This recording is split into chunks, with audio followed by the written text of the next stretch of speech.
Welcome to the Expanded Podcast with your host, Lacy Phillips.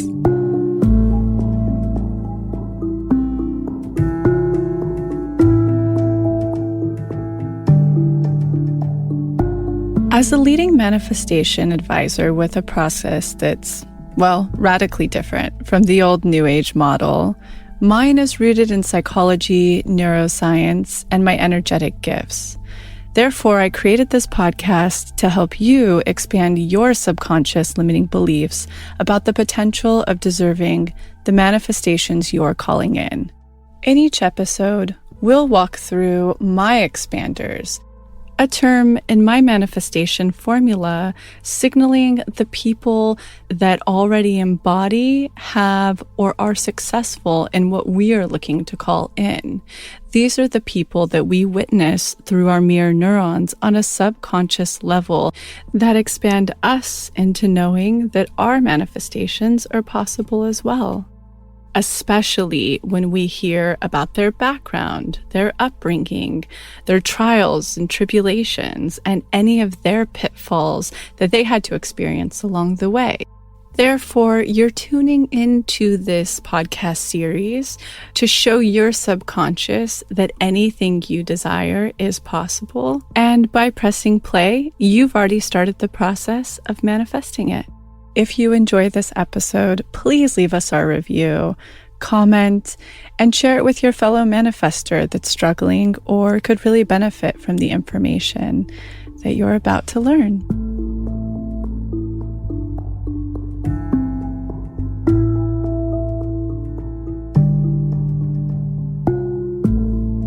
So today I want to cover manifestation energetic boundaries because they are so magnetic.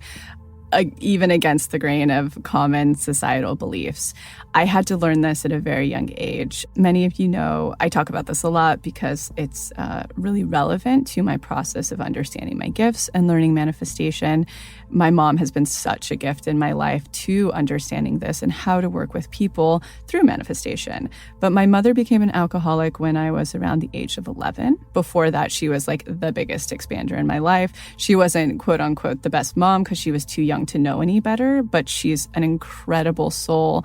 And growing up, she was just so beautiful and strong and independent. She was very much like a feminist and, it was her way or the highway. So she truly made me understand my first lesson of self-worth creates magnetism. But then I saw her go through addiction. And it's so fascinating because it happened to every one of my maternal side family members at the age of 27. So right around their Saturn return. And it's not a coincidence that I also got sick right around 27. So it was another way to isolate myself, but it wasn't through the form of addiction. It was that I can't eat like normal people. I can't drink and I can't, all these things. But I want to talk about boundaries because my mom taught this to me better than anything else energetically. Number one, we can't manifest for others. So that's already a beautiful release, but also such a disappointment at the same time because boy, if we could manifest for the people we love, if we could help them, if we could speed up their process, it would be great for them, but it's also selfishly for us. But we can't. There's no way. Every one of us are souls that chose this path and this body, and we are very much on our own route. So I learned very early on, you can't manifest for others no matter how hard you try. But boundaries are everything. The first boundary I want to talk about is what I call a manifestation boundary. I talk about this a lot, but if you're just tuning in, this is very helpful for you. A lot of motivational books or goal-oriented books will tell you as soon as you have an idea, share it with others because they'll hold you accountable and you're speaking it into existence, or you have to be actionable because you've finally shared this. When it comes to this process of manifestation, I could not encourage you more to actually not share with people what you're up to, because Your authentic essence knows what it's here to do. And a lot of us don't tend to be right on the path we're supposed to be. That's why we experience things like tests or setbacks, or we don't have what we want, or what our soul desires. We haven't materialized it yet. So the moment that we do get the download, the intuitive download of what to do next, or that great idea, whether it's in work or it's a place to move or love or something for ourselves or expressive, and we tell people and it goes against the societal norm, or it goes against what we're doing that creates safety in our life right now, just out of pure love, they're going to try to hinder us from it. Most often than not always. You might, have wonderful people around that are your cheerleaders. Those are the great people to share with. But the people that it triggers their own fears and fear of you out of love, they will maybe try to deter you. So it's actually better to share by doing, by actually manifesting what you want. And a great place to share is in community of the Secret Society, which you can find right on our front page. It's the Facebook group. That's a group that's all here to do the same thing, so they're going to support you. But you have my full permission to not share. And then the duality side of that, the shadow side, is that some people may be envious that you're actually going out to pursue your authenticity, and they might try to hinder you that way as well. So I just want to give you that licensing. The second that I want to talk about that creates some of the most magnetism in your life are energetic boundaries. And this is a huge, huge gift I'm about to give you because it goes against everything that society says. So your energetic space, it's your manifestation space. Some people refer to it as the aura, the bodies, the energetic body. That is your space. Your life is your space. If we think back to MySpace back in the day, that is your life. And you get to control who comes in and out of it and what energy is in and out of it.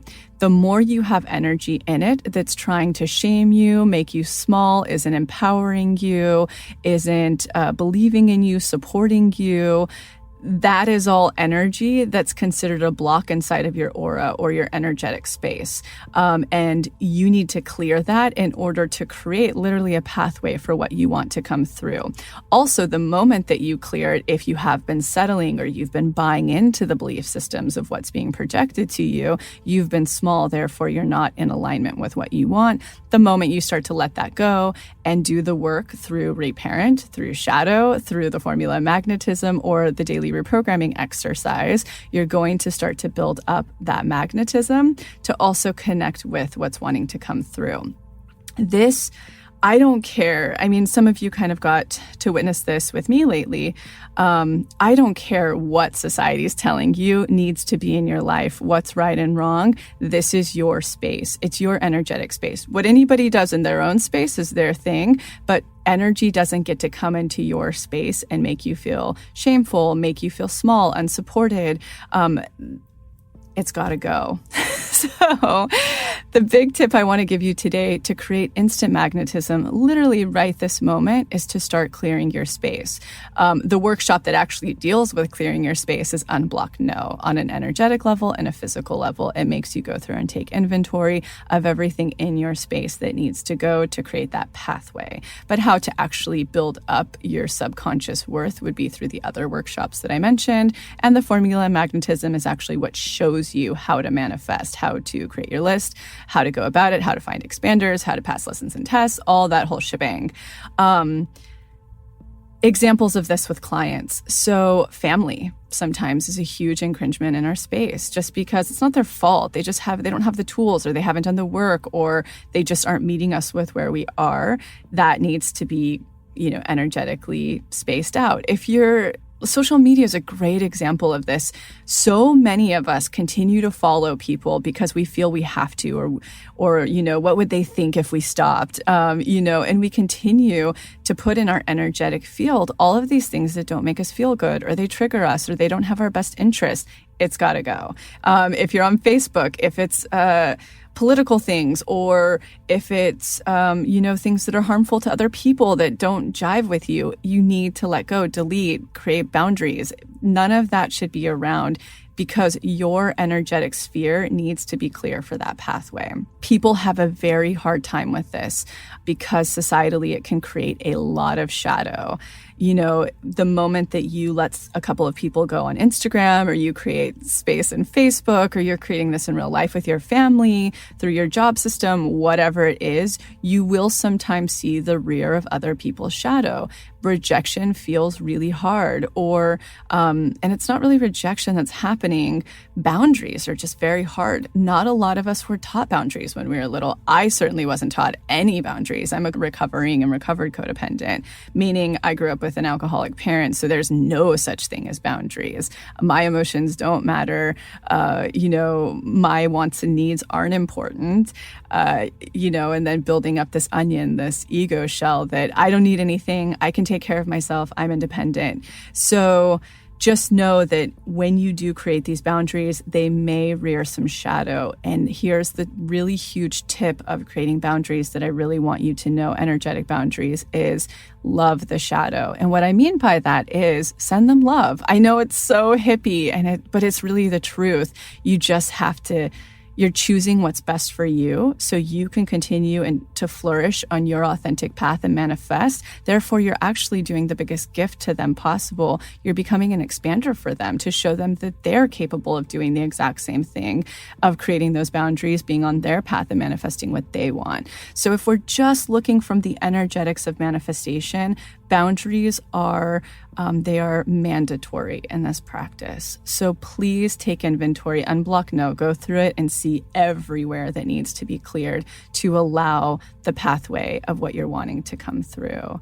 You have my full permission. Please seek support from the Facebook group if you need it, if you're having a really hard time with it, if you're a codependent like me. Boundaries are about the hardest thing on the planet, as is communication, conscious communication. So you have my full support. Boundaries are a mandatory part of manifestation. And the last thing I want to say is they create instant magnetism. Instant. That's how I know that they're so valid and important. The moment you create boundaries of things that aren't serving you, all of a sudden little things come in. I like to say it's the universe going, oh, look who's stepping into their worth. I'm going to throw you a bone. Here you go. Keep doing it. So I just send you a ton of love. You can find Manifestation Boundaries. It's an article that's on the site. If you Google that, you can also Google boundaries for anything that comes up on the site. And again, it's Unblock No that's going to help you actually achieve this. And you have my full permission, my full support, as well as this community and this Facebook group community. And anybody who's not supporting that, it's a very, very, very strong part of our belief system. So we let them go. This place is to support each other only, and for myself included, to you. So I'm sending you love. I'm sending you support through this boundary process. And I hope you enjoy the episode.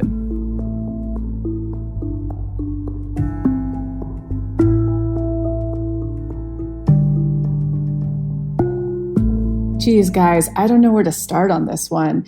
How would you feel if one of the people in your life who have dramatically changed it on a physical level, how would you feel if you got to sit down and basically ask them everything from their perspective? Well, that's exactly what I got to do with today's guest, Nadine Artemis. Many of you have heard me talk about her on the blog, and you see me posting about her in Instagram videos of how she introduced me to the sun and basically shifted many of the practices I use for hygiene, oral care, interaction with nature and the elements, and we cover all of them. It's a little bit of a different format in this episode because usually we're working through expanders' stories, and I encourage anybody listening to this episode to find her story of how she got where she is today in every other podcast she's been in, because I decided to utilize this time to literally pick this mastermind's brain. So the way that it's formatted is I go through the top ways and things she's shifted in my life, from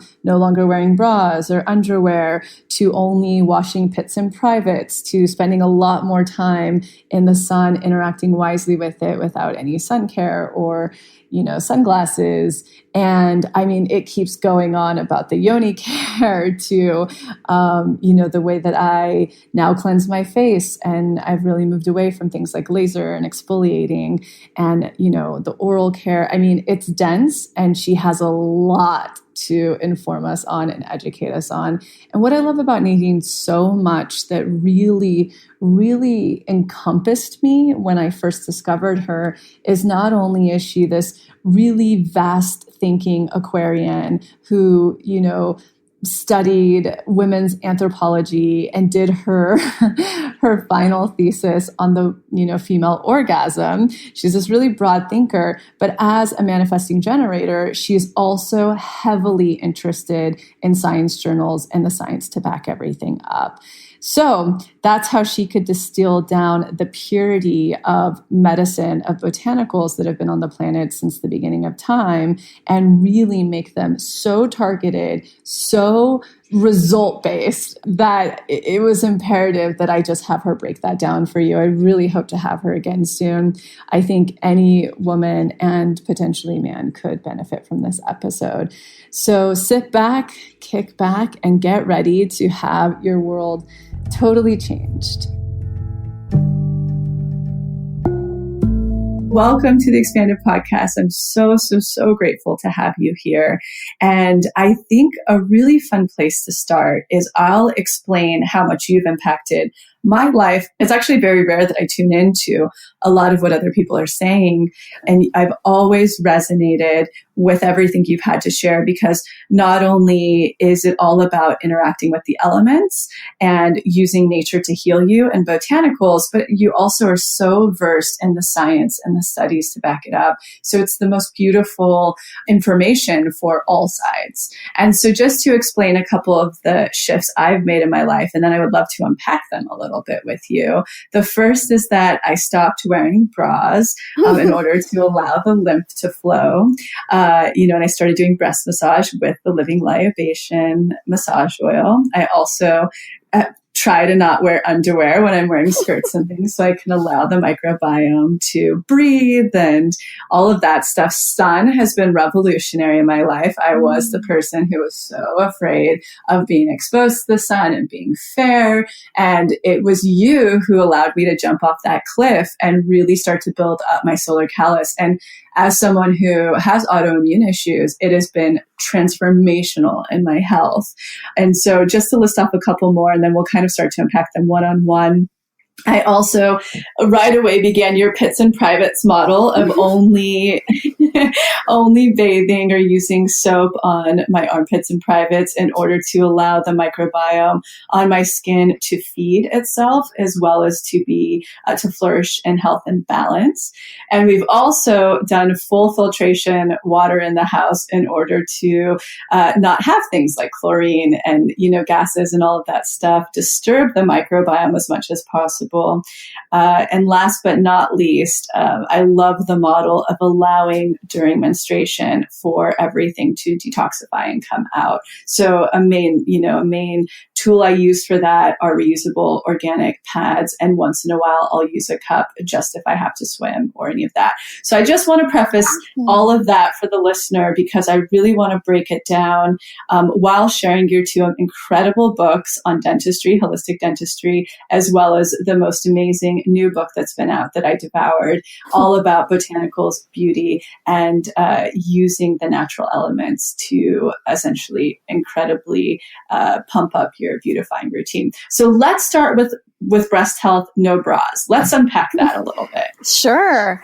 Yeah. Well, there's a whole lymphatic system there in our breasts. And obviously we think of the orb as the breast, but really, when there's breast imbalances or breast disease or breast cancer, that also happens basically in the armpit or the lateral aspect of the breast. So if you can raise your arms right now, and basically from the armpit to that whole breast area is the area that you really want to think about for breast health.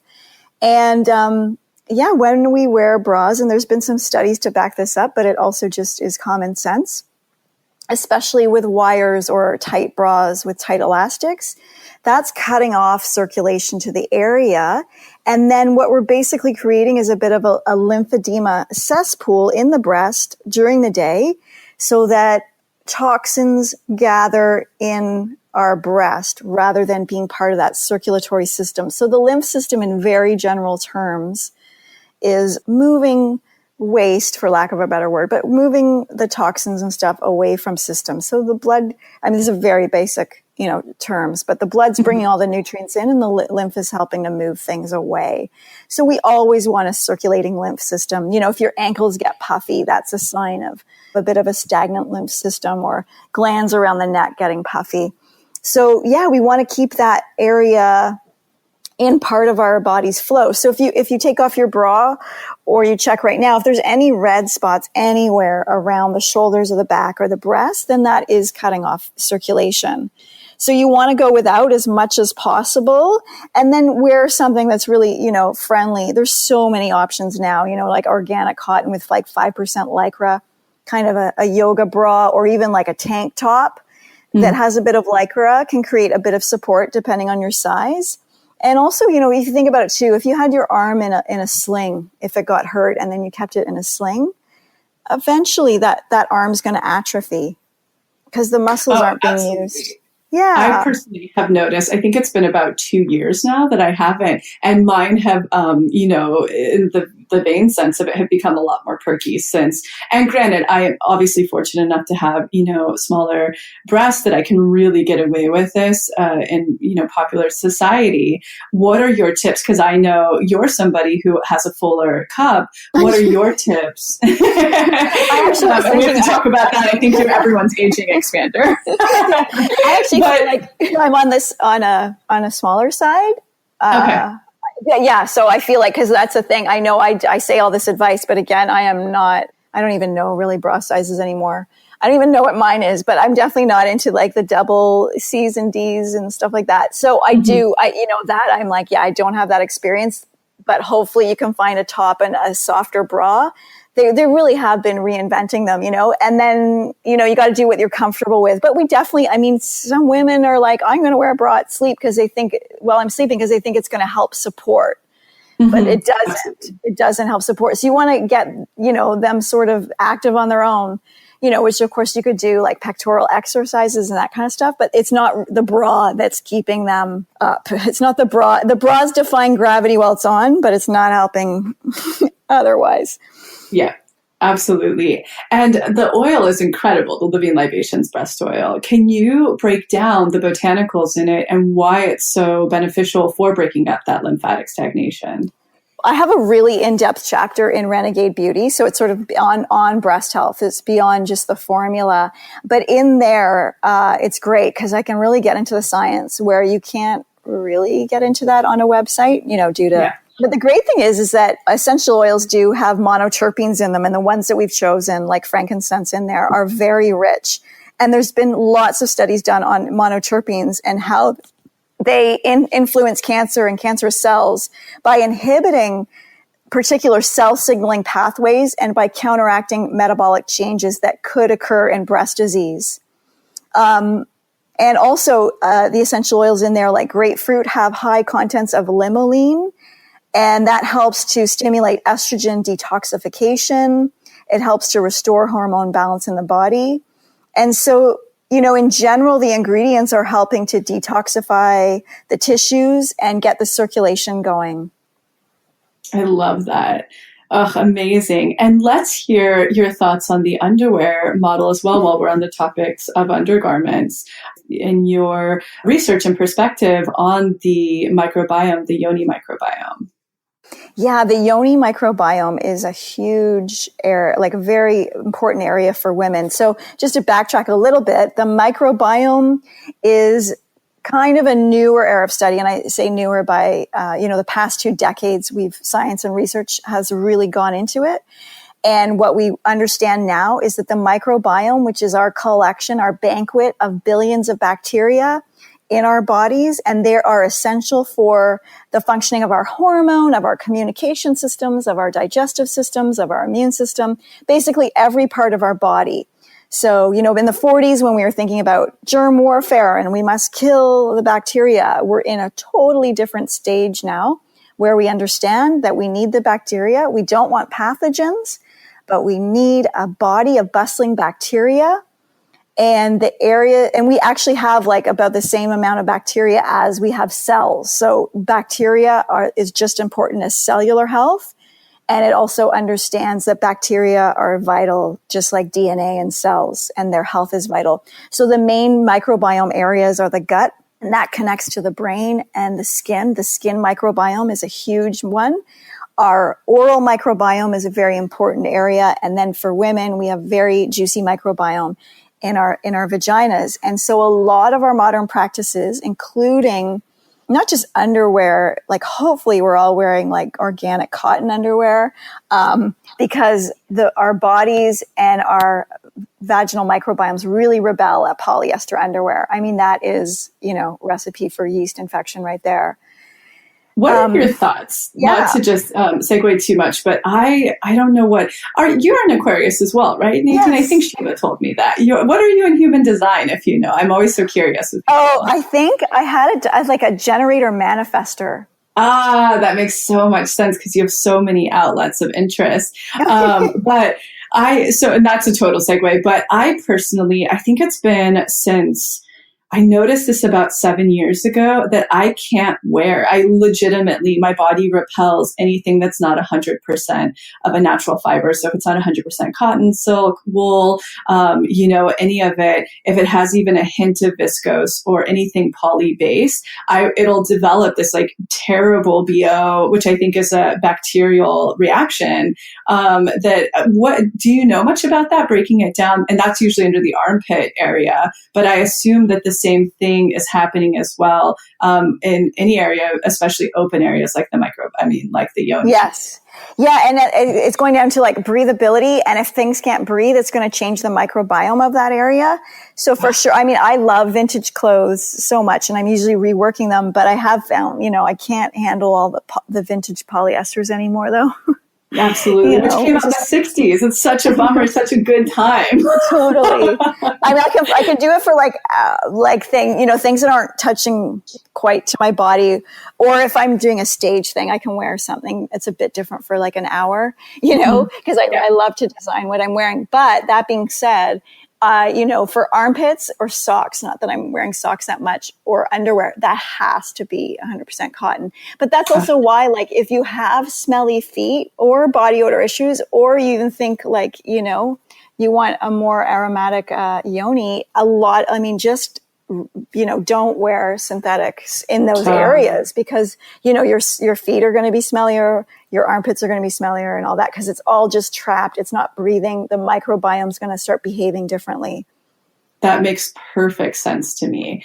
And I love your line. I'm going to be plugging products the whole time because I've essentially told your poor team in Venice. I think my fiance, I've turned him onto everything as well, but I think we cruise down there like at least once every 2 weeks because I run out of, the oils so quickly. I use them everywhere. And your team's so cool now that because it's hard to find parking there, that I'll call in advance and pay, and then they'll run out. Totally. It's so sweet. So I am going to be talking about a lot, but I've been using the petal, the yoni, and forgive if I get the names wrong because there's so many.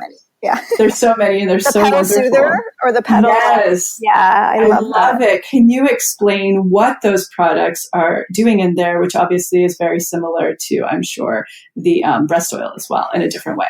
Yeah, so we have got 3 yoni serums, and they're all just lovely and do slightly different things. So one is like, I hope I have all the names right. One's the passion petal, something like that. They're amazing. I love them all. And that you can use like daily, and just like, how we put serums on our face, you just take 1 drop and, put it along your outer folds, and then it helps to keep it moist, and it has like a slight protective layer against like tissue, toilet paper, even organic and tree-free. There's still like chemicals and little tiny fibers in it. So it's just good if it's just not, really getting in there.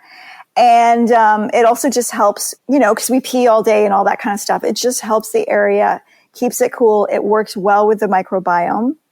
And then we have one called Petal Soother and Petal Primer. And those can be used at any time. They're designed for the birth stages, especially the primer. So that's like you're pregnant, you're in the last trimester, and you can start doing the perineum massage. And then that gets the yoni ready for birth. And has traditionally been used by midwives to prevent tears. It's not a guaranteed thing, but it generally really helps when the tissues are really lubricated. So that also can give you a window as to why you might be using a yoni serum on a daily level. It just keeps it juicy, especially because we're not living naturally and we're not going to be going back to that. We're not like squatting, in a skirt and then sitting on sand and all that kind of stuff. And then the pedal soother is like I made right after I gave birth. Like literally, the first protocol was literally before I went pee.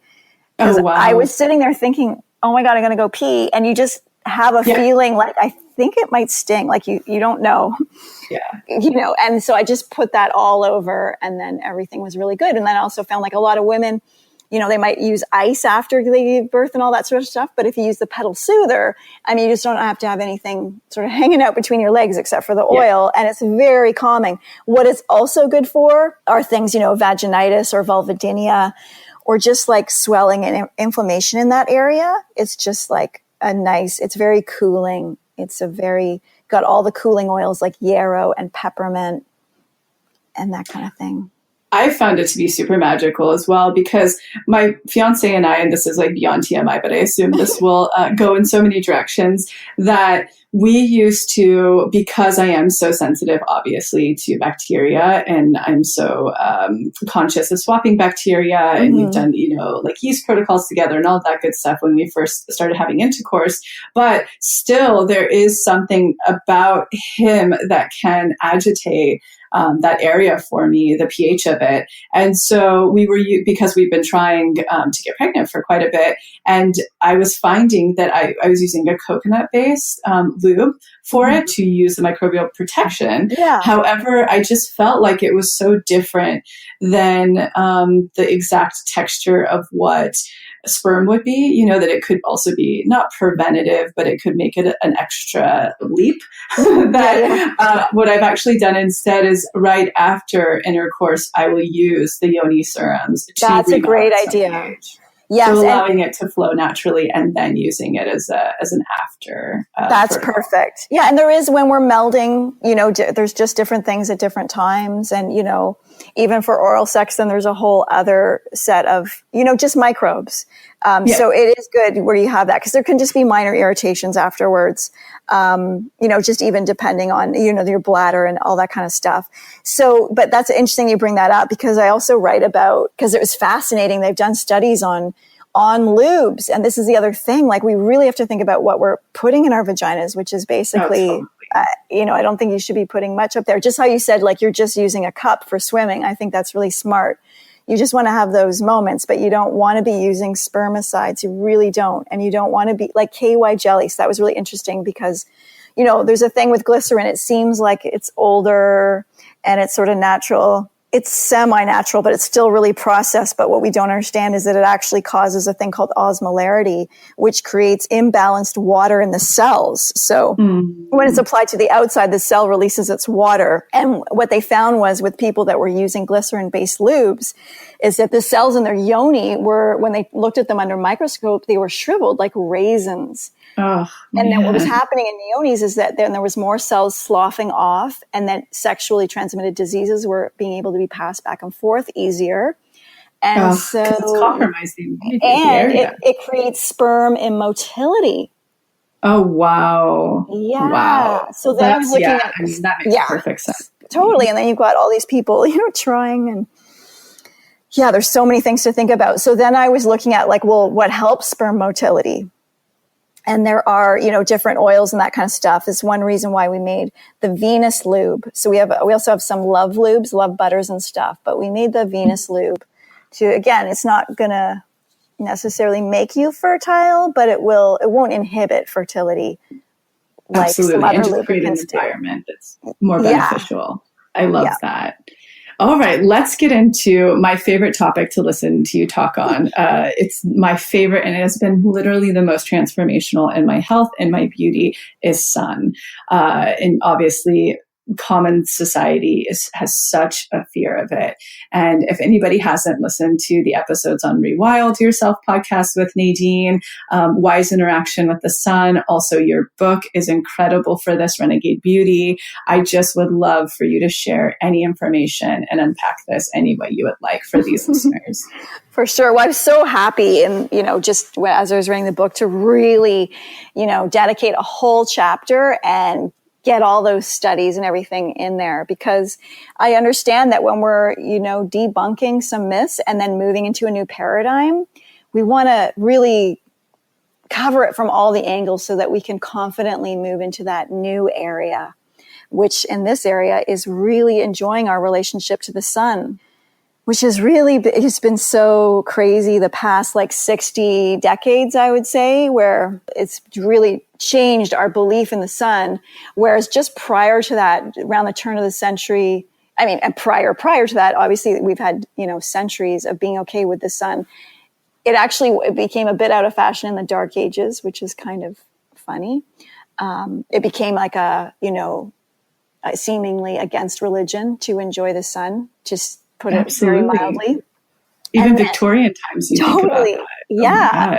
It was the Renaissance and the Enlightenment that helped bring sunshine back. And then what you're getting in sort of that European cultures is early, what some people call like a hygienist movement. And so it's just people sort of a resurgence of getting back to the land, just like the Enlightenment was. And then people caring for their bodies in different ways, even though they're looking at the ancient ways. And it was about enjoying the sun again. And you're getting like spas and different doctors saying, hey, we need to cure people by going out in the sun. Then you have the 1902, where you have the Nobel Prize given for sun therapy, known as heliotherapy. And then other doctors take that work of the Nobel Prize winner, which was Dr. Niels Feinstein, into their work. And then people like Dr. Rollier and I have quite a few. I have these turn of the century sun books, and I always love popping open. I've researched this since I've heard you speak about it. Like these incredible, that Dr. Rollier founded the hospital, which I assume you're getting into. These Yes. before and afters are unbelievable. So amazing. And just Google that for the images, which you look up Dr. Rollier and Lausanne, which is Lysine, I believe, Switzerland. And you can see some before and afters of children. So they're there for months and doing sun therapy. And you can just see deformed spines with like tuberculosis wounds and rickets. And then they're sitting up straight and they have a healthy tan and the wounds are all closed. And so it's a beautiful, beautiful thing. And then a lot of books were coming out at that time. I have one I just picked up in my hand. It's called Sunlight is Healer. Anytime I open it, I'm always just thrilled. And I opened it the other day with my son, and I was like, oh my God, how did I not have this quote in my book? So I'll have to find it. I have to pick this up. We'll definitely be putting it in the show notes because, yes. If you can find it, I know a lot of these are actually trickier to find. Yeah, I have it's like my copy is it's the original and it's totally falling apart. Wow. Yeah, so we also, I'm going to look for that quote as we're talking, but we really, it's essential to life on the planet. It's essential to our bodies and our skin, which we think we got to protect from the sun. Our skin was literally designed to be exposed to the sun's rays. Literally designed for that, with thousands of vitamin D receptors.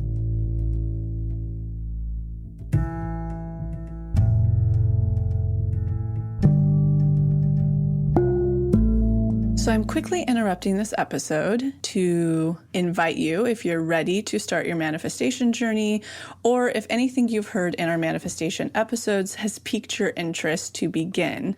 We have a la carte workshops in everything from the basics bundle, which is what we recommend to everyone who starts. It's the formula that actually teaches you how to manifest, unblocked inner child, and unblocked shadow. We also have a la carte workshops on love and money. But the real gem is the Pathway membership because it encompasses every single workshop we have. It's a year-long membership with full access to the few a la carte offerings we have and exclusive workshops not available anywhere else such as the daily practice, which is what everybody in the pathway uses, hopefully at least 3 times a week to daily, in order to truly create the new neural pathways that one needs in order to manifest, and houses the library of our deep imaginings, which is our unique hypnosis process that allows you to get into your subconscious and overwrite those old neural pathways, creating the new ones.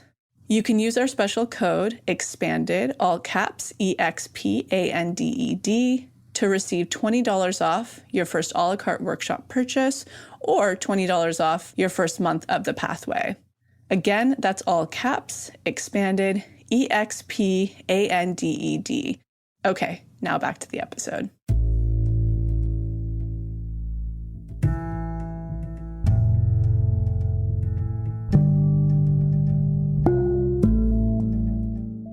And you're probably familiar potentially with Dr. Jack Kruse, the neurosurgeon who's a huge proponent of talking about this in the mitochondria health.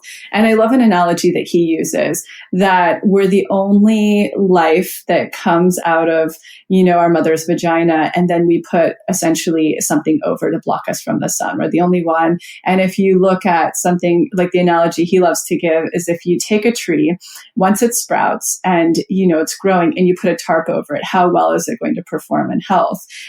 So I love that you say that, because I've even heard you say that there was a point in our evolution where we lost hair in order to have more access to the sun. Mm-hmm. That is very true.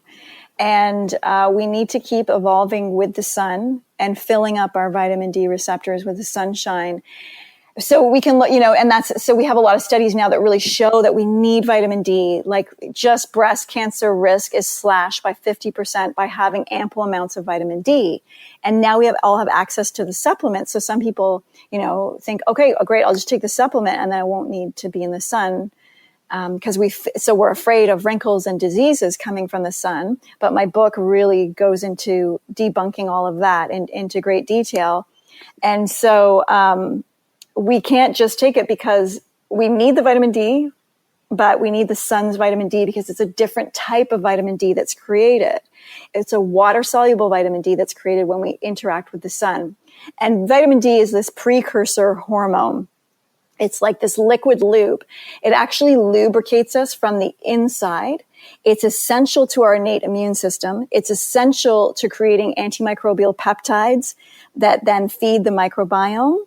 And I've got great quotes too about, doctors that are talking about how it heals acne, it heals eczema, that it plumps the skin from the inside out. And so it's like all these different versions now where we think, okay, we're going to avoid the sun, we're going to use artificial fillers, and then we're going to spray on dihydroxyacetone for spray on tans. While going into chlorinated water. So, welcome to planet Earth. So it's a little bit silly. And really what's happening when we're using sunscreen is that it's separating the UVA and the UVB rays. And we're only receiving UVA. And UVA on its own, without its other spectrums, which we haven't even named all the spectrums, and when it's without the ultraviolet B, then that just the UVA can be what causes sun damage on the skin. So we're sitting out, we're in the sun, putting on sunscreen, which is not allowing us to receive any vitamin D, because the vitamin D comes from the UVB ray. We're turning off our skin's alarm system, which is essentially the skin turns red when you need to go out of the sun. And you know what I mean? So we're shutting all that down, not to mention all the chemicals that we're putting into our endocrine system, or that the main chemical oxybenzene is not carcinogenic until it's exposed to sunlight. Oh, man. And is now understood to be the main ingredient that is like killing the coral reefs. So we don't want that on our body. And thank God for Hawaii that just outlawed that. I mean, it's unreal. Yes, it's amazing. And I love too the perspective of obviously the other blockers of UVB or, glass. So sitting in your car, that's where sunspots can develop very easily because again, we're blocking our natural sun protection receptors. And the other thing that I guess what we can get into a little bit about this, because even myself first hearing this was a little afraid. I've been so programmed through society and being fair skinned that this is the biggest ager of all time, the potential of cancer, which, I'll let you break down a little bit more. But I really trusted it as I started to Google and see these results from the heliotherapy, and then hearing you speak about it multiple times, and hearing Dr. Jack Cruz, and actually seeing a couple of my friends who have completely healed themselves from every autoimmune through literally the elements of, meaning that they were earthing back on the earth. They were using the sun, so sun therapy, heliotherapy, drinking clean water, being exposed to clean water, and eating only local foods. And so through that, it was expansive enough for me to start giving this a shot. And the way that I started was just very slow, like you suggest, because I am fair skinned. It was just, being out in the sun for a little while. And I started to actually very quickly, because I am so in tune with my body, understand how it was responding, when it got red, when it felt hot. We have to build up the solar callus. So, and I really started with those early morning hours, the infrared, ray hours, which is what you talk about is, sunrise and sunset with sun gazing. And then I started to move into more of the middle hours of the day. And now I try to do what I call sun breaks. I take myself out often throughout the day. And again, I'll have a piece of fruit as I'm eating it, just naked out in the sun until my body communicates that it's hot. And then I go back in. Yeah. Once I see your sweat, I go back in. I wear a hat if it's a little too hot for my face at the time. In those evening hours, I don't wear a hat, And so if you want to talk about any of that and the cancer rhetoric that exists around it, I'm a full convert now. Yes. And it has been unbelievably beautifying. My skin looks plumper. It looks beautiful. It whitened my teeth. It whitened my eyes, because as you talk about, it's a blood purifier. So I'll let you dig in. Indeed, it is a blood purifier, and its action on the bones is just so key. Vitamin D in our bones are, that's the marriage made in heaven there. I know we think just skin and that kind of stuff, but the sun is so needed for our bone growth, which is why being in the sun can cure rickets, which is a vitamin D deficiency, which we think of as an older disease, but we really have a lot of diseases right now that are vitamin D deficient, from cavities to arthritis. All of that are related. And your advice was totally great. You want to start it slowly. You want to start in the morning hours, going till about solar noon, which for a lot of places is 1 o'clock. And then again, working with the sun towards the end of the day. And I think, a lot of people really fear their face in the sun because it's seen as this wrinkle thing. So just, sure, wear a hat, work with if you expose the whole rest of your body, that's great.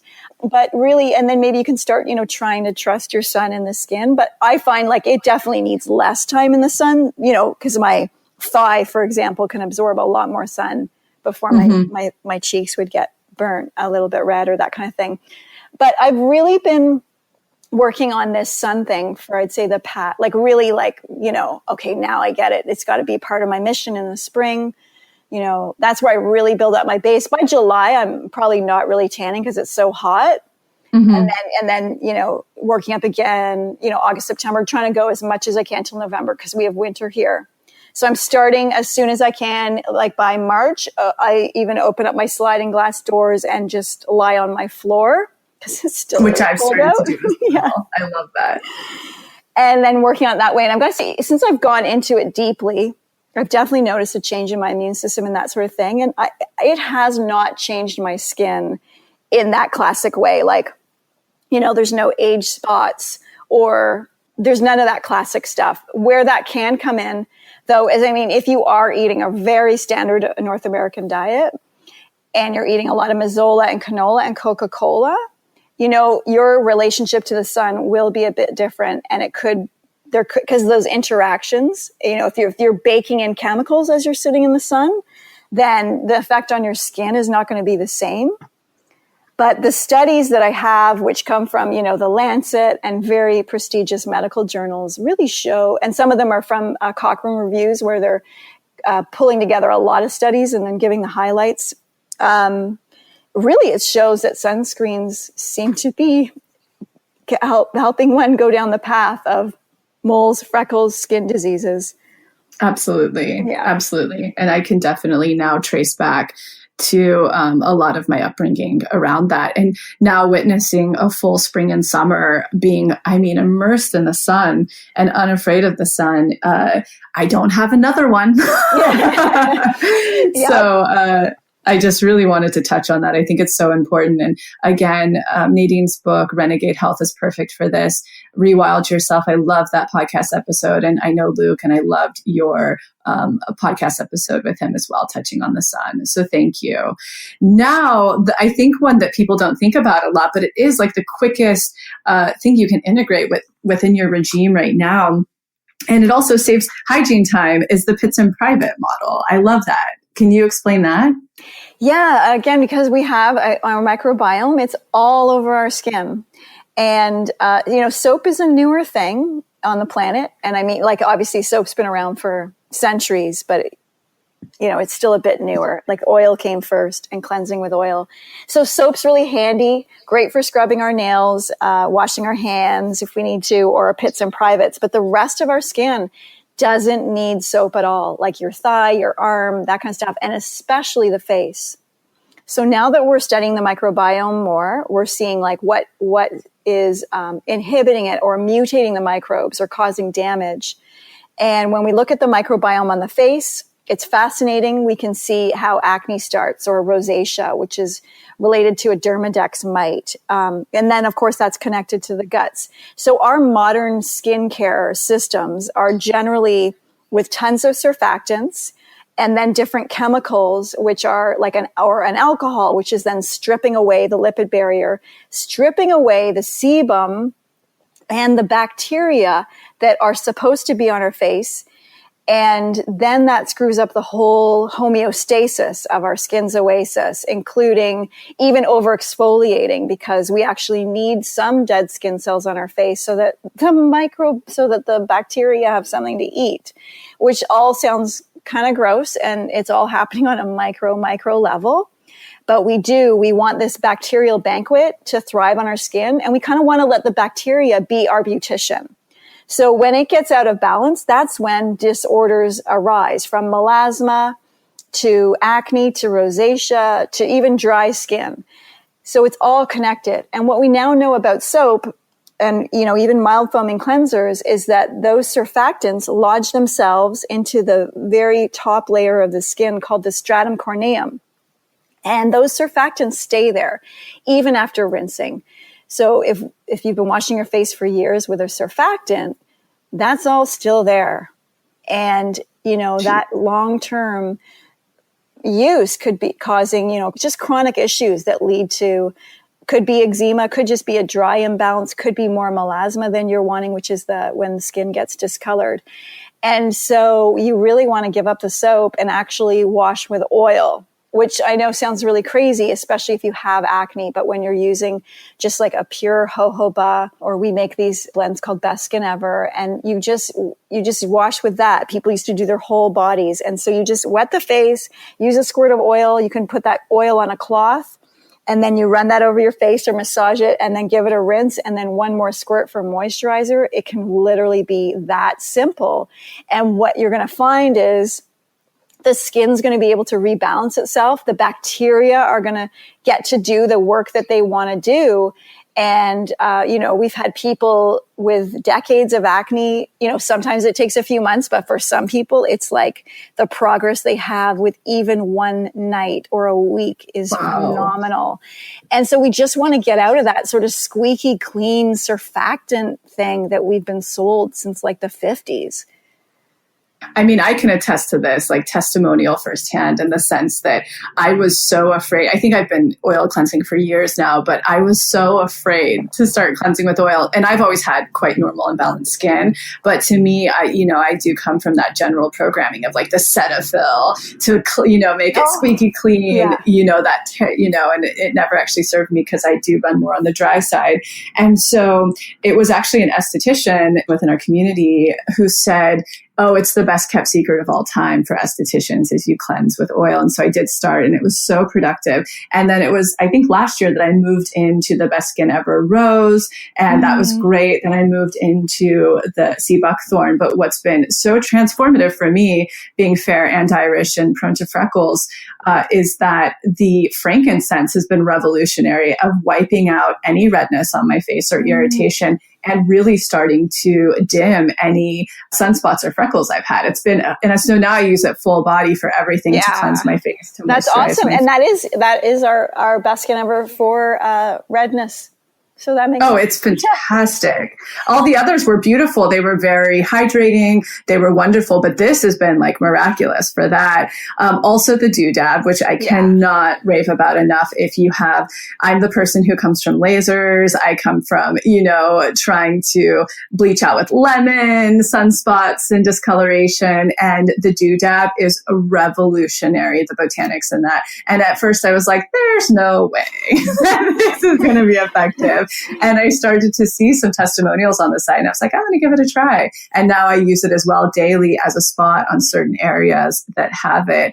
And the other product that I can't rave about enough for anybody tuning in is the Soother. Is it the Soothsayer? Soothsayer serum. My God, it makes your skin legitimately satin. What's going on with that product and the doodads for people who are curious? The Soothsayer is so juicy. Like every time I make it, make a gallon of it, I'm like, this is so packed with sandalwood and different essential oils. Like we pack our products anyway, but I'm always like, this one is so packed because I really wanted to make that scar healer, that real workhorse that was going to be able to transform, some tougher issues. So it's very good. Also for melasma.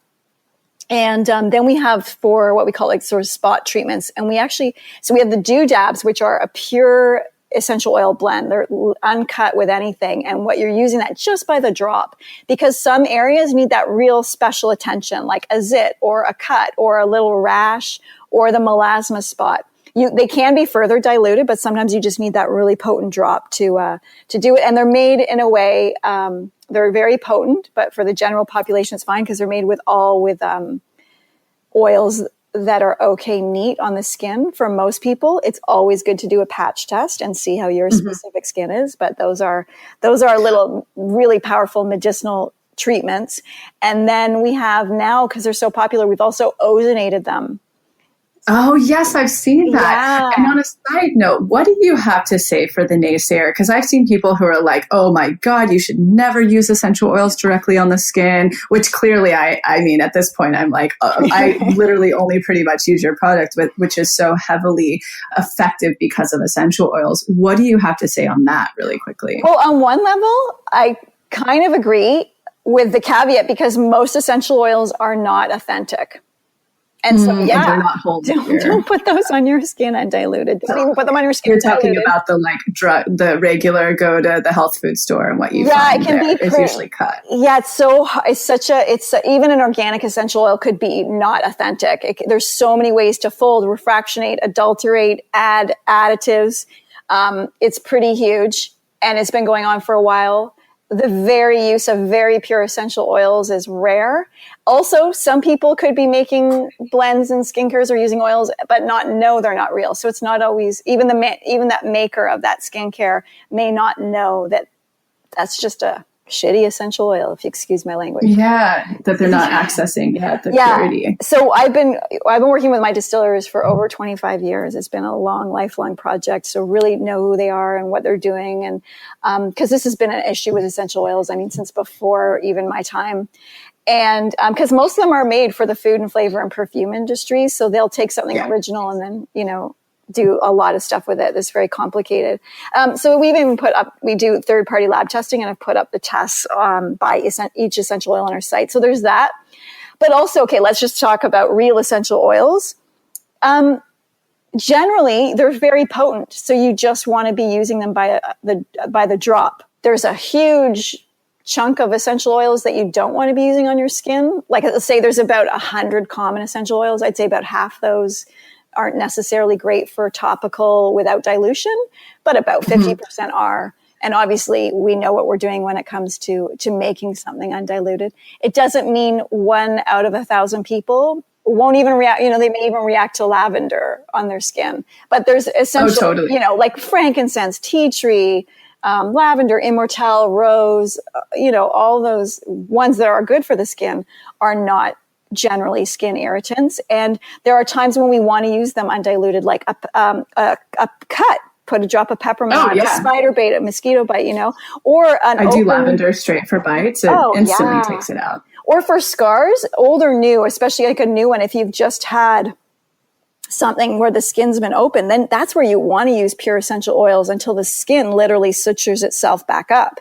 Then that's when you would move to a soothsayer. So you're getting a bit of lube with those essential oils, because then the oil is going to start healing it. But in that initial phase, when the skin's open, you want to seal it and heal it and keep it clean.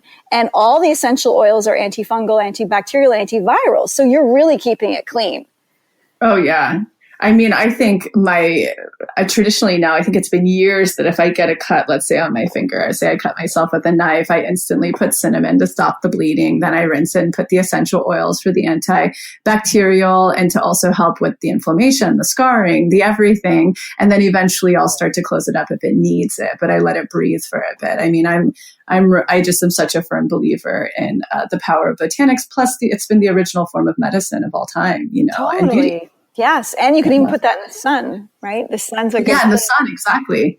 Equally as antibacterial, healing. I mean, I love the story that I heard you say of when you first had your son and, healing his little umbilical cord spot in his belly button. I think you guys put a dab of tea tree and stuck him in the sun and it healed faster for your midwife than she had ever seen. Yeah, the next day, because she left, she said, "Okay, keep it clean." We're like, "Okay." And then she came back the next day. She's like, "How did it totally heal?" And one night we're like, "Well, you said to keep it clean."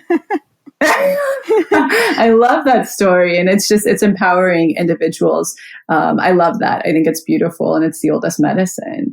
Now, if I'm honest, I think I selfishly wanted to talk to you so much today after reading your book on dentistry that I've had a personal tooth issue for so long. And I've, since started doing, I feel like I'm your walking billboard. I'm just like, do everything from Living Libations. And I don't feel that way about many things. So it's such a gift to have you around. But I did start doing your incredible 8-step, dental routine, which everybody can find on YouTube. You can find in her book. You can find on the site. And, I've been using that model. And at some point, because I have insulin issues and pancreatic issues, that I wanted to have 2 of my top back left molars looked at because they've just been such an issue to the point where, allopathic dentistry, I ended up having crowns a couple of years ago and still bacteria was getting in after I would eat. And so I went to a biological dentist here and he did the whole thing. He was like, he opened it up and he was very much in practice with the way that you suggest sussing out a dentist. And he used ozone. It was a very clean process. But now it's at the point where he's like, I think, we've really tried to heal this, but it looks like you need to go to an endodontist to see if you have a root canal. And clearly through your work, I've been incredibly hesitant to have the 2 have a root canal. So I'm right where I'm at today. I'm like, I want to talk to Nadine before I go and see the endodontist to get a little bit more information, for any listener who's in this position. If a root canal is suggested, is there a form of it that exists now in holistic dental care, biological dental care that we can look at? Or in my heart, it's just caused me so much pain that I'm like, I should have them extracted and eventually, out of vanity, what would be the best solution to put something there in place as a replacement. And so and that's the true selfishness of my call. That's okay. These are your back molars? These are my 2 top left back molars after I did end up having my wisdom teeth pulled. So it would be the 2 after that. And that was so long ago as well, which is an issue. Okay. So, generally, obviously, I'm not a dentist and this is, what I would do. So it's interesting that you went to a biological dentist and they're still suggesting a root canal because... I know. That's where I was like, how do I trust you? In my book, no dentist that is truly got it going on ever does a root canal. ever, ever, ever. Right. So I feel like it's absolutely not. And that's how I feel after your research. Yes. And do you want to explain that as well? Totally will. So also I feel like, there's a lot of dentists are moving forward. A lot of dentists will remove mercury. A lot of dentists say they're holistic, but you have to keep going further. Like I'm really asking them I think in my first, in the holistic book and on our website, I have articles on like what to ask prospective dentists because, and they're great. You're like, is your water filtered? Yeah. What do you think about? I mean, it's amazing. I think I've done a question like, is there ever a circumstance where you do a root canal? Because the answer should be no. No, it just should. So my favorite dentist, who I was always the favorite in my heart and mind, and then I actually got to go have dental work done with him last. He's the one in Texas. Yeah, and I got to say, he is the best. So that's Dr. Stuart Nunnally in Texas, and they're set up for people from coming all over the world. Because again, I was coming from Canada. People think that's crazy, but from all that I know, I couldn't. I was about 5 years. I had to probably go to the dentist about 5 years before that, but I was just like, I can't. Mm-hmm. I didn't have time to get to see him, and with all that I know, there is no way I could open my mouth for anything other than going to like a top expert like him. So he's also done the research and the studies, which I have in my book on root canals and the myth of them. And that they just, there is no way with any, even like there are some people that I forget, they're filling it with different things and everything, but there's no way that it can ever be done properly. And we have 300 meters of tubes in our tooth. So there's no way that can ever be sterilized at all. Absolutely. So so my heart says too. So you can't do it because what they become is the severe necrotic bacteria that harbors in your body and becomes, a platform for some other autoimmune issue or some other disease like 40, 20, 30, 10 years down the road, even months later. So Dr. Stuart Nunnally obviously used to do root canals, but then like his secretary, couldn't use her arm after a week, or another person like kind of went blind in one eye because it was all related, and there's stuff that, doesn't necessarily happen right away, but it happens like soon after or years later. And so there's even a doctor in Europe who's been treating cancer patients for decades. And if they have a root canal, he is sure to have it removed before they start therapy. 99% of, or 90, could be less, could be 93% of all women that have breast cancer have a root canal on the same side. So it doesn't mean it's going to create, it doesn't mean it's creating breast cancer. It's just, causation and correlation are different, but there's a connection, and the health of our mouth is key to the health of our body. So your options, they sound like they may need to be removed because they're sort of taking down your immune system anyway. Oh, completely. I mean, I've had to be on ibuprofen. I'm exhausted because my body's just focused on that nerve system. Yeah. Completely. Well, I was holding on to a tooth. So 15 years ago, I had my second back molar had to have a cavity filled. And she said it was a holistic dentist at the time. But she's like, ooh, that was so close. It could have been a root canal candidate, but see how it goes. Then after I had leaf, that kind of stuff, it was acting up again because definitely pregnancy can be a challenge on your teeth. It steals all your minerals. Yes, you're giving them all away. And so it acted up a bit. I didn't eat grains for a long time, but then I did go back to them. But then I was like, oh yeah, can't eat gluten. Didn't really realize that. So I hadn't eaten any gluten now in about 6 years. But when I stopped eating gluten, it totally went away. The little irritations it would get, if I ate something, I could feel it, like the gum above it sort of act up and all that. But it finally went away, and it really wasn't on my radar, even though I was pretty sure the tooth actually wasn't even alive anymore. So it wasn't a root canal, but I was just walking around with my own not alive tooth, waiting to get to Texas. And, so I was holding on that one too long because the warning signs I'd taken care of.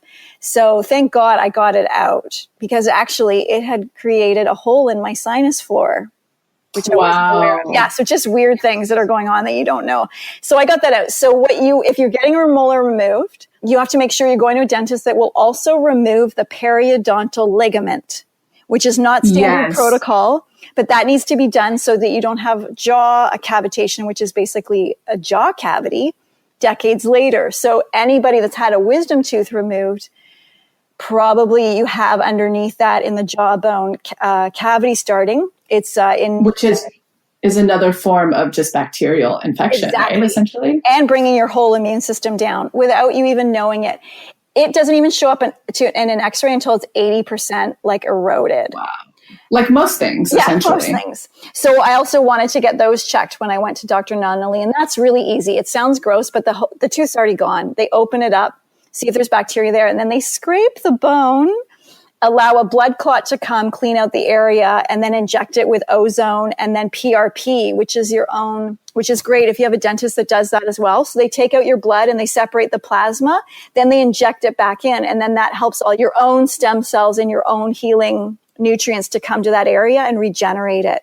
So, Ron and I are healthy, but we had wisdom teeth removed when we were around 20, and we had the beginnings of jaw cavitation. So we got those all cleaned out. So you definitely, at some point, we have to find the dentist that will help us reverse some of the work that we've done. Especially things like mercury cavity fillings and all that, in the responsible way. Yeah, and that as soon as I heard about that when I was 22, because that's when I really started thinking about my teeth on this new holistic level. So I got all that removed, and when I first met Ron, we got all his mercury removed. But then this is like this deeper work. So I'm without a molar there now, and from all the research I've done, you can actually just leave it. It doesn't need a temporary tooth or a bridge or anything like that. If it's a front tooth, that's a harder situation, because when you have a bridge, it's less invasive, but then they have to shave away healthy parts of the teeth on either side. And then then you have the option of an implant, which all these things are foreign objects and are going to take a toll on your immune system. But the cleanest option, well, there's only really two right now. One is a titanium rod, which is a no, and that's your normal dentist will have that. And then a specialized dentist will have a zirconium, which is that like kind of a crystalline structure, a zirconium rod, which is, again, it is a foreign object in your body, but they've been using it for about 30 years in Europe, and the track record's really good. But I think so if you do go with super vein, that's an option. That's an option, but really, like so I had a wisdom tooth, and I've got one tooth hanging out all by itself, and then I've got the space, and it's. I would essentially have three missing right there. Yeah, I still think though. I mean, you can't see, so I've got from the second. There's basically the second tooth is gone, and you can't see it. Oh, great. And Ron's got that too, because 5 years ago he got his titanium rod taken out. Good for him. Yeah. Amazing. Oh my God. And there was a picture of it. It's great. But and that was done when he was a teenager in school. They're like, here or whatever. And then like they had it. It's so gnarly. We have these so gnarly, the tooth. And it matters. I mean, based on your research in your book, and I've obviously looked into it all so much deeper with this current situation, your mouth and more importantly, your mouth microbiome really does mean everything for the rest of the health of your body. It really does. And I highly like recommend if you can fly to Texas, it's worth it. The care there, I was just blown away by the knowledge. He has all the latest, and they've thought about the cleanest methods, because there are moments where we have to, or it was just weird for me to even have a part of my body removed, right? Like I'm just so totally into not poking around. And so the whole experience was, unusual for me, but the care, oh my God, they just, it's a simple place, but everybody's so positive. And then it would be like, and we had because there was a whole family, like Ron Leaf and I were doing we had about 21 dental appointments in 3 days. Wow. Where, it was a trip. Yeah, but they do a conscious sedation. They do all the work really quickly. So you can get, years of work done in like a few hours. And then they wrap you in warm blankets. We got a blueberry smoothie when I couldn't chew food. I had vitamin C. Wow.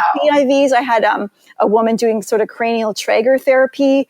She prepared me before the extraction, and then the day of, and then the day after. And it was just phenomenal.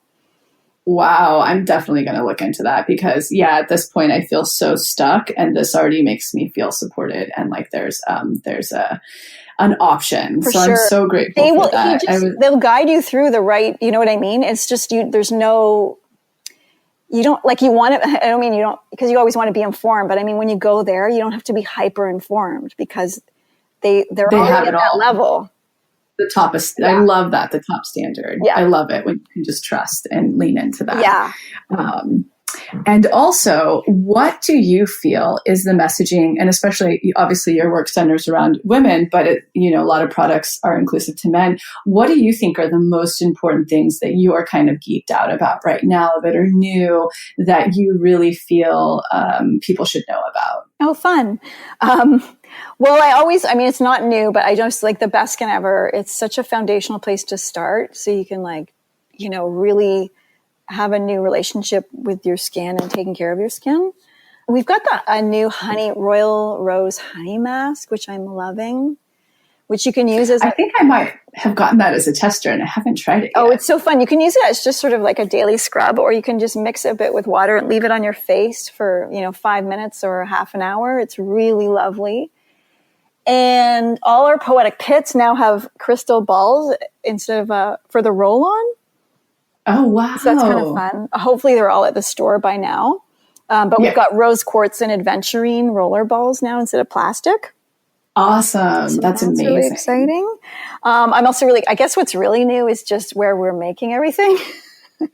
So we finally, we had a fire about 5 years ago, and we've been in another place as we've been rebuilding, and our new headquarters was finished in May, and then we moved. It took about a month to move so we could still be operational. And now we have our most beautiful facility. It's gorgeous, and it's such a great place to work. We have like a little room for decanting the oils, and we have the Poetic Pits room. So, we have the whole first floor is designed from the drop of oil in the alchemy room, and then all the way down the hall till it goes out for shipping. And then we have a fun floor on top where we have a yoga room and a dining hall. Wow. And it's just great to finally be there.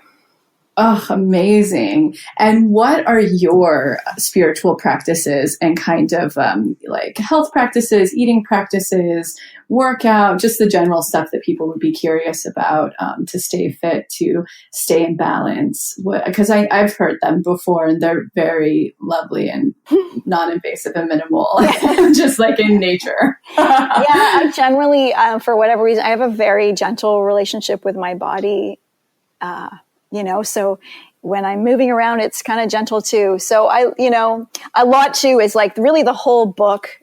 It is all that. It was I just, as much as I could possibly give and download from my mind is in that book. So if you want the whole picture and all the little nuggets, but I wish it was summer here all the time, because I absolutely adore swimming in our lake. It's a spring-fed lake, and I just had a swim before I got on the call. That's my all-time favorite, but it's only kind of May till end of September. Mm-hmm. And then walking is great. We have stand-up paddle boards, or pedal boards are a bit different. So that's like walking on the water, which is really fun. And Kundalini yoga and meditation. And, taking time to contemplate, sort of not quite meditation, but a little bit more awake than that, but still not quite. That's sort of in that meditative, creative state. That's where I'll dream and think and create new products and just do that in the stillness before I bring them into a manifest reality. I love that. And what has been the biggest thing you've manifested in your life, or the most kismet or meaningful? I guess, the most meaningful would be our son, Leaf. And did you guys obviously were very conscious about that process, I imagine. Well, since when I was about 20, when I was at university, I was doing my degree, and I did a project on midwifery, and also we were even reading our bodies ourselves and stuff. So I did some health essays and stuff too. So from that moment, I was oh yeah, midwives, I really get it now.